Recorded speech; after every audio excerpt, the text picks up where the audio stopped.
Hi అండి. ఈ కాలంలో పుచ్చకాయ తినడం చాలా మంచిది, కానీ గింజలు మాత్రం పారేస్తాం మనం. కానీ ఆగండి, పుచ్చకాయ గింజలను పడేసే ముందు ఇవి తెలుసుకోండి. ఈ కాలంలో తినే పుచ్చకాయతో పాటు గింజలు కూడా చాలా మేలు చేస్తాయి. అవేంటో చూద్దాం ఇప్పుడు. గింజలను పడేయడం వల్ల మనం ఎంత నష్టపోతామో తెలుసా? గుండె నుండి చర్మం వరకు, ఒత్తిడి నుంచి వీర్య కణాల వరకు పుచ్చకాయ గింజలతో బోలెడు ప్రయోజనాలున్నాయి. పుచ్చకాయ గింజల్లో ఒమేగా 3, ఒమేగా 6 వంటి ఆరోగ్యకరమైన కొవ్వు ఆమ్లాలు, మెగ్నీషియం, జింక్ వంటి పోషకాలు ఉంటాయి. ఇవి మీ గుండెను ఆరోగ్యంగా ఉంచుతాయి.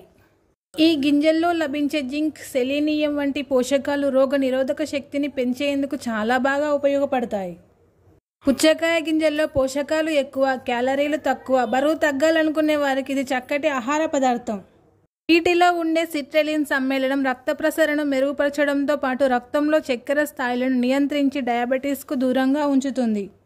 పుచ్చకాయ గింజల్లో అధికంగా లభించే ఫైబర్ జీర్ణక్రియను మెరుగుపరిచి జీర్ణ వ్యవస్థను, శరీర బరువును అదుపులో ఉంచుతుంది. ఇందులో ఉండే పొటాషియం, మెగ్నీషియం వంటివి ఎముకలను బలంగా ఉంచడంలో సహాయపడతాయి. ఇవి వీర్య కణాల సంఖ్యను, నాణ్యతను పెంచడంలో ముఖ్య పాత్ర పోషిస్తాయి. ఇందులోని జింక్ పురుషుల హార్మోన్ల సమతుల్యతను పెంచి పునరుత్పత్తి వ్యవస్థకు మేలు చేస్తుంది. పుచ్చకాయ గింజల్లోని పోషకాలు జుట్టును ఆరోగ్యంగా ఉంచుతాయి, వెంట్రుకలు చిట్లిపోవడం, తలలో దురద వంటి సమస్యలను నయం చేస్తాయి. ఇందులోని యాంటీ ఆక్సిడెంట్లు చర్మం ముడతలను తగ్గించి మెరిసే చర్మాన్ని అందిస్తాయి. ఈ ప్రయోజనాలు పొందడానికి పుచ్చకాయ గింజలను ఏ విధంగా తినాలంటే, పుచ్చకాయ గింజలను నేరుగా తినొచ్చు, వేయించి తినొచ్చు, లేదా గింజలను మరిగించి వడకట్టి ఆ నీటిని కూడా తాగొచ్చు. పుచ్చకాయ గింజల టీ కూడా తాగొచ్చు. సలాడ్లలో, పెరుగులో, సూప్లలో కూడా వేసుకొని తినొచ్చు. ఎలా తిన్నా మితంగా తింటే అన్ని ప్రయోజనాలు పొందవచ్చు ఈ పుచ్చకాయ గింజలతో.